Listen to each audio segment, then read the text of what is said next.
વધે બીજા મહત્વના મુદ્દા પર ભરતી મુદ્દે મંત્રીજી આખરે કોના પર નિશાન તાક્યું છે? વાત કરી રહ્યો છું શિક્ષણ મંત્રી કુબેર ડિંડોર કે જેમણે શિક્ષક ભરતી આંદોલન લઈ આજે મોટું નિવેદન આપ્યું છે અને તેમણે કેટલાક લોકો પર પ્રહાર કરતા કહ્યું કે ઘણા બધા એવા લોકો છે જે સસ્તી લોકપ્રિયતા માટે આંદોલન કરતા હોય છે। શિક્ષકોની ભરતી આપણે કરી જ રહ્યા છીએ, એક સાથે ભરતી થતી હોવાથી વિલંબ થઈ રહ્યો છે તેવો સ્વીકાર પણ કુબેર ડિંડોરે કર્યો છે। એક માસમાં ભરતી પૂર્ણ કરાશે તેવું આશ્વાસન પણ તેમણે આપ્યું છે।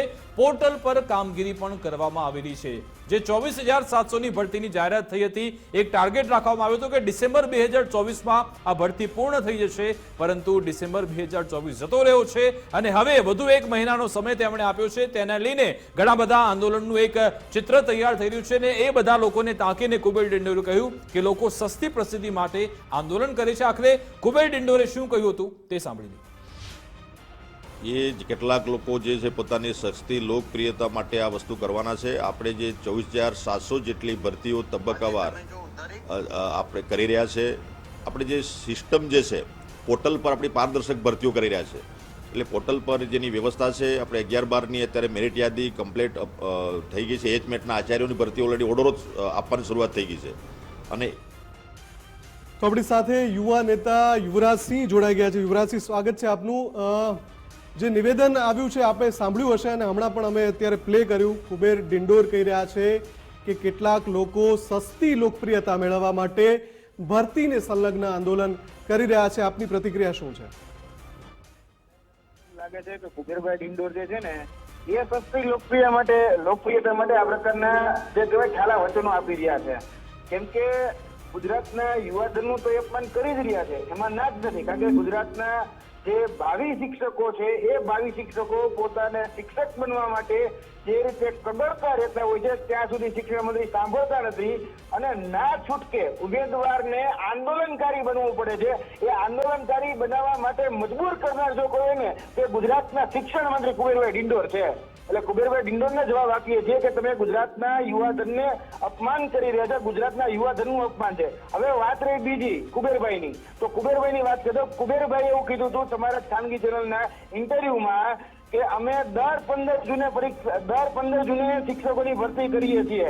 તો સાહેબ કુબેરભાઈના ડિંડોરની 15 જૂન જતી રહી, હજી સુધી ભરતી થઈ નથી। કુબેરભાઈ ડિંડોર એવું આશ્વાસન આપ્યું હતું કે જે 24,700 શિક્ષકોની ભરતી છે 1-8, 1-10, 1-11 એ રીતે ભરતી કરી નાખશું। તો સાહેબને કહેવાનું કે આ દિવાળી પણ જતી રહી, પછી સાહેબે કીધું કે ડિસેમ્બર મહિનામાં કરી નાખશું। તો 2024 ડિસેમ્બર મહિનો પણ જતો રહ્યો અને હજી એ નવા ઠાલા વચનો આપી રહ્યા છે અને ફક્ત લોકોને ગુમરાહ કરી રહ્યા છે, ભરમાવાનું કામ કરી રહ્યા છે।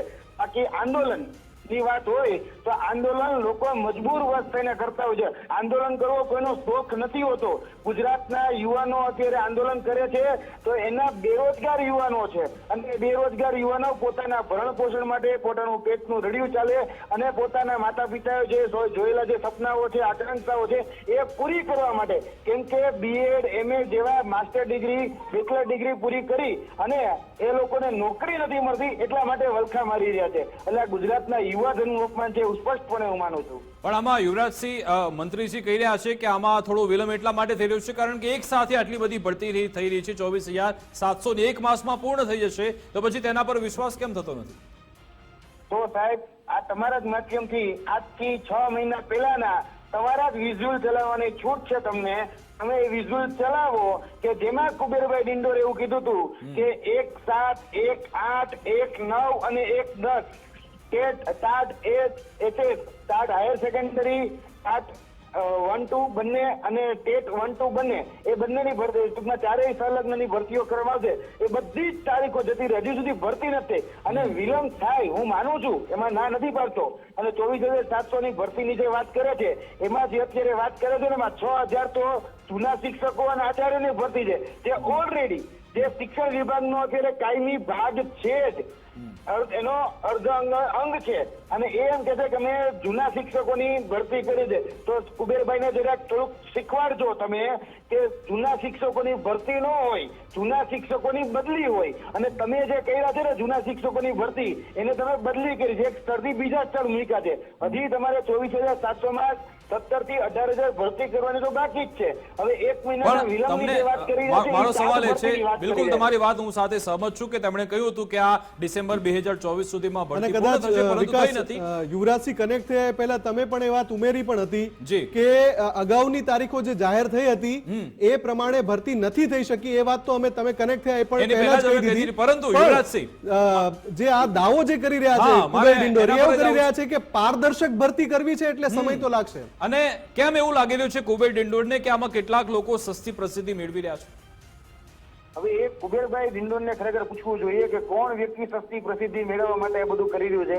કારણ કે ગુજરાતની અંદર જે આંદોલન કરી રહ્યા છે એ બધા જ ભાવિ શિક્ષકો આંદોલન કરી રહ્યા છે, અને ભાવિ શિક્ષકોનું શિક્ષિત યુવા સંગઠન સમિતિ એ આંદોલન કરી રહી છે. હવે જે ઓલરેડી જે ટાટ ત્યારબાદ BEd MA જેવી પરીક્ષાઓ પાસ કરેલા જે હાઈલી ક્વોલિફાઈડ વ્યક્તિ હોય ને એ આંદોલન, એટલે શિક્ષિત બેરોજગાર છે ને એ આંદોલન કર્યા. હવે કઈ બુદ્ધિ વગરના તો હશે નહીં, આ ચોપડી પાસ તો હોવાના નથી. અને શિક્ષણ મંત્રી જે કહી રહ્યા છે તો શિક્ષણ મંત્રીને તમે પૂછો કે ભાઈ કોણ સસ્તી પ્રસિદ્ધિ માટે આ બધું કરી રહ્યું છે. અને વાત રહી બીજી કે તમે તમારા વાયદા, એટલે કે શિક્ષણ મંત્રી પોતાના વાયદા ઉપર કેમ કાયમ નથી રહેતા? જે ભૂતકાળમાં એને કીધું હતું કે દર 15 જૂને અમે શિક્ષકોની ભરતી કરી. હવે શિક્ષણ મંત્રીના કાર્યકાળની, એટલે કે એના ટેન્યુઅરની 15 જૂન જતી અચ્છા, રહી. અંતિમ પ્રશ્ન યુવરાજસિંહ, ટૂંકમાં જવાબ જોઈએ છે કે આ બધો વિલંબ આટલો આખરે કેમ થાય છે? આપને શું લાગી રહ્યું છે કે જાહેરાત થઈ હોય છતાં તેની સમયસર ભરતી પૂર્ણ થતી નથી, તેમાં વિલંબ થતો રહ્યો છે? આપને શું લાગે છે તેના માટે? હું તમને જણાવી દઉં, એક શિક્ષક અને કાયમી શિક્ષક તરીકે નોકરી રાખવામાં 26,000 નો પગાર દેવાનો હોય.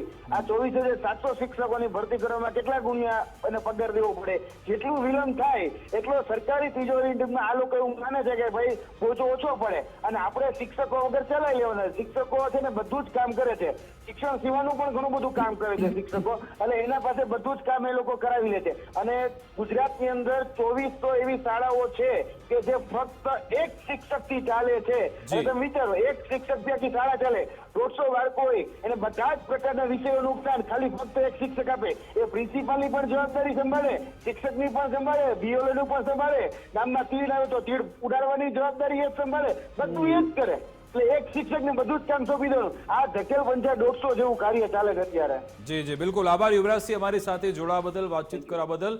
તો કુબેર ડિંડોરે સીધો જે પ્રહાર કર્યો છે કે ઘણા બધા આંદોલન ચાલી રહ્યા છે, કેટલાક લોકો સસ્તી પ્રસિદ્ધિ કરવા માટે આવા આંદોલનને વેગ આપે છે અથવા તો આંદોલન શરૂ કરે છે, પરંતુ તેમણે કોઈનું નામ લીધું નથી. મુફદ્દલામાં બિલકુલ. પણ હવે આમાં ભરતીની જે પ્રક્રિયા છે આ વખતની તારીખોમાં થઈ જાય છે કે નહીં એ ખૂબ જ અગત્યનું છે, કેમ કે અગાઉ પણ આવી તારીખો જાહેર થઈ પણ એ પ્રક્રિયા પૂર્ણ નથી થઈ. જો કે મંત્રીજી જે છે એ દાવો કરી રહ્યા છે કે પારદર્શક જો ભરતી કરવી હોય તો સમય તો લાગવાનો છે. બિલકુલ. આમાં તારીખ પર તારીખ ન થાય, બસ એ જ અમારી અપેક્ષા અને આશા છે. અમારી વિશેષ રજૂઆત મુદ્દાની વાત અંતર્ગત બસ આટલું જ. આપ જોતા રહો ગુજરાત ફર્સ્ટ ન્યૂઝ. નમસ્કાર.